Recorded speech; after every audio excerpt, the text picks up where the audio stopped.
Lazy Hans. Hans was lazy. He seldom helped his mother with anything. He didn't cook and he never mowed the lawn. He didn't even shave. He spent the daytime gambling with his mother's money. One day, his mother realized that her money was gone from her purse.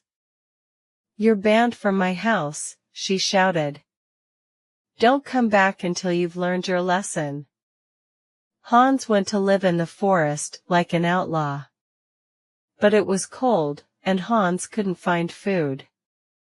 He went to a cottage to ask for a meal. An Aborigine answered the door. "Can I stay here, please?" Hans asked. "You can stay if you work," the man replied. Hans liked the prospect of food and warmth, so he agreed. The man pointed to a field. "Take this rod and plant it over there. I am a wizard, and this magic rod will bring us food." The field was far away. Hans knew it would be hard to walk there. So he just threw the rod behind the cottage and sat by the river.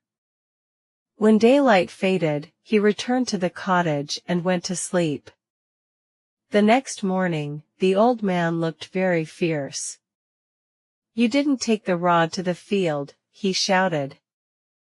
"No," confessed Hans, "it was too far. Because of you, we have nothing to eat," replied the man. Hans was terrified that the man would punish him. So he ran home. "Mama," he cried, "I'm desperate to come back." His mother was cautious. "Do you promise to work?" she asked. "Yes," said Hans, "I'll never be lazy again." The Tricky Fox. There was a fox that lived in the forest. Fox loved to play mean tricks on the other animals. One day, he used the sharp rim of a bottle to dig a pit in the ground. He hid in a tree until Rabbit came to the pit's edge.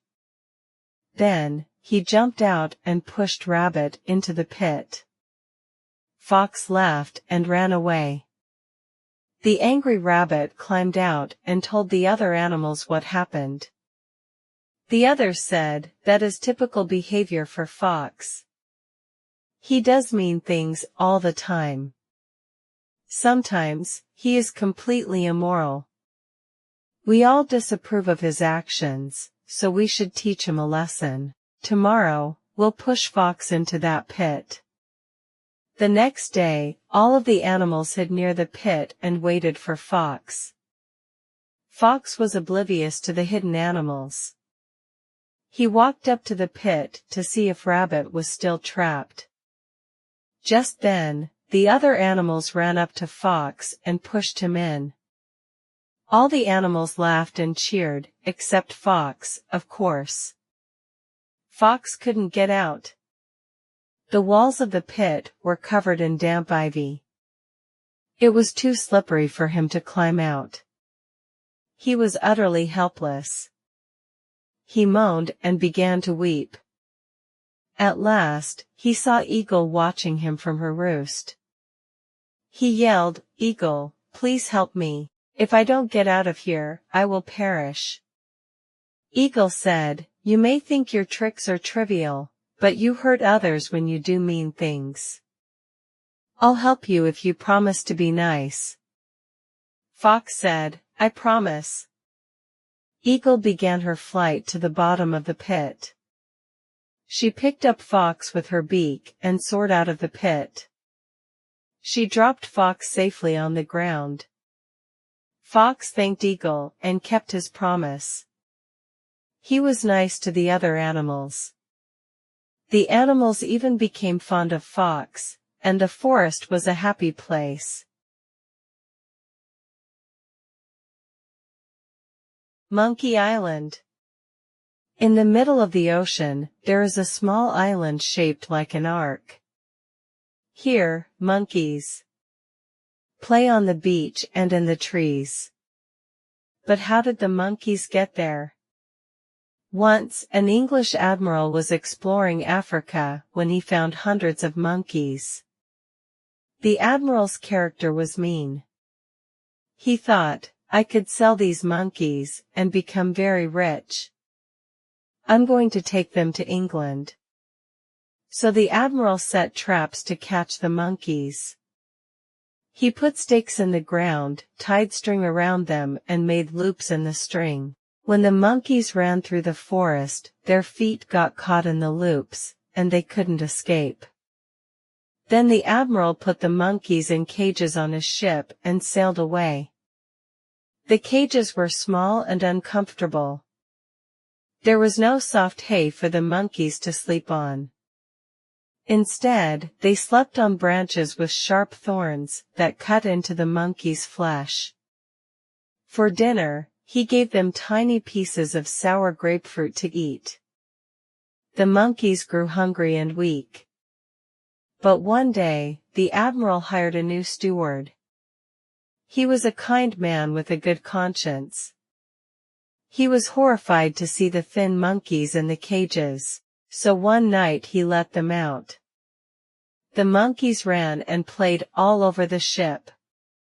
They attacked the admiral and the steward and ate their food. They completely wrecked the ship. One monkey ran into a kerosene lamp, and it fell over. The ship caught fire and began to sink. The whole crew was lost except for the monkeys. After the accident, the monkeys jumped onto a raft. They floated away from the fiery blaze of the ship. In the morning, they saw a little island in the distance. The monkeys used a piece of wood as a paddle, and they went toward it. They found the island shaped like an arc. They felt so happy to find a new home, and they still live there today. A beautiful bird. Dr. Norton's occupation was a scholar of biology. He learned about all animals on a daily basis. One day he met a sailor from a colony overseas. The man told Dr. Norton about a talking bird. The bird fascinated Dr. Norton, so he told his colleagues about it. They debated with him. No one thought a bird could talk. He tried to persuade them, but they laughed at him. Nevertheless, Dr. Norton believed the bird was real. His new mission was to find it. He wanted factual proof. The next day, he departed for the colony. The sailor he had met told him to look for a man named Jai, who would be able to help him in his search. After a month of sailing, Dr. Norton finally reached the colony where he met Jai. I can take you to where it lives. It lives by the volcano, Jai said.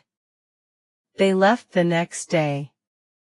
A week later, they arrived at the volcano. Every day they walked around and looked for the bird, but they couldn't find it. After 1 month, Dr. Norton could not find the bird, and this depressed him. He decided to go home. On the route back, he walked past some old ruins. He heard 50 Meon say, "Hello, who are you?" he asked. Dr. Norton looked up and saw a bird. Dr. Norton put the talking bird into a cage. Then he returned home. He had made a significant discovery. The starfish. Last summer I took a trip to an island. I had a lot of fun. I sat and watched the waves and listened to the ocean. I learned to identify birds. I discovered pretty things and enjoyed the taste of new foods. It was a very nice time. One evening I took a pleasant walk by the ocean. When the waves came in, many starfish fell on the beach. Some starfish went back into the water, and they were safe. But other starfish were still on the sand. They would die if they did not get into the water. There were many starfish on the beach that night. It made me sad, but I knew I could not fix the problem. I stepped very carefully so I did not damage them. Then I saw a little girl. She was also sad about the starfish. She wanted to prevent all of them from dying. She asked me if I could perhaps help her. To be frank, I don't think we can do anything, I said. The little girl started to cry. She sat back against a rock and thought for a while. Finally, the emotion was gone. She stopped crying and stood up. Then she picked up a starfish and threw it into the water. "What are you doing?" I asked her. But she did not answer me. She just threw as many starfish as she could. "You cannot save all of them," I said. She stopped to look at me. "No, I cannot save them all," she replied. Then she picked up a very big starfish and said, "But I can save this one." And then she smiled and threw the starfish as far as she could into the ocean. Asterisk starfish and ani mat shaped like a star that lives in the water. The Farm Festival. Once there was a farm. Many animals lived there. One day, they had a contest in the yard.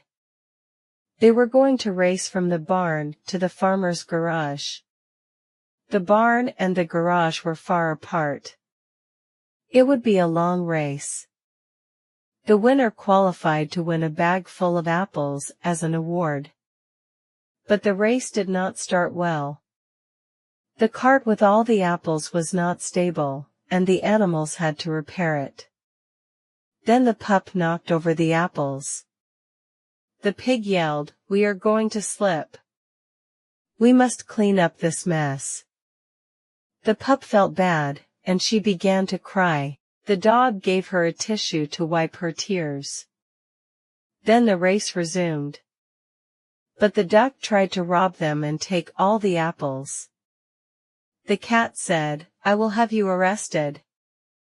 The duck said, "You can't convict me. You can't prove I took it." The race stopped yet again.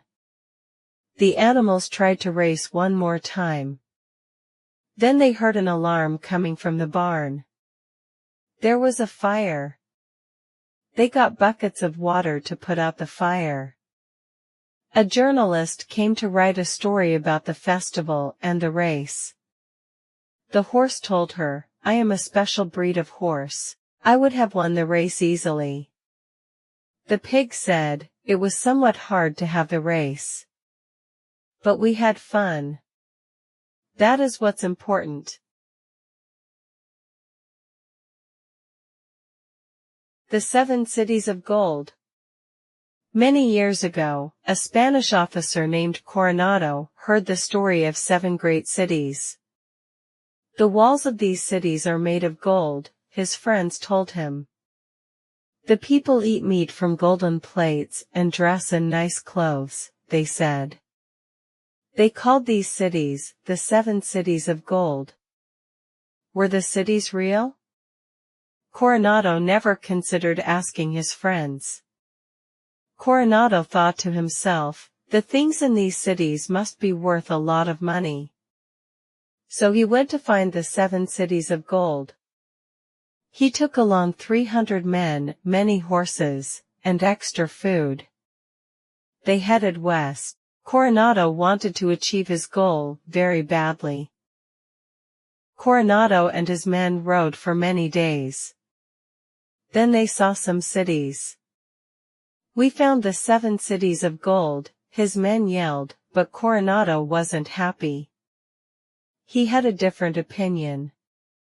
"These can't be the 7 Cities of Gold," he said.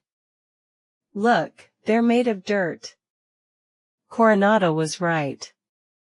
The cities weren't bright and golden. they were dirty and brown. The people didn't eat meat from golden plates. They ate vegetables from regular bowls. They wore the most basic clothes. Coronado regarded the cities as ugly places. What happened to the cities of gold, he thought. Did someone destroy them? Was there a war? Did someone already come and take the gold? That night, the people of the cities entertained Coronado and his men and served them food. They advised Coronado to go home. There is no gold here, they told him. Coronado was angry. Did his friends lie to him? He left the next morning. He looked back at the cities one more time. The sun reflected light on the dirt houses. Coronado thought he saw a bit of gold. Were his friends right after all? No, he told himself. It's just the sun. Then he turned away and went home,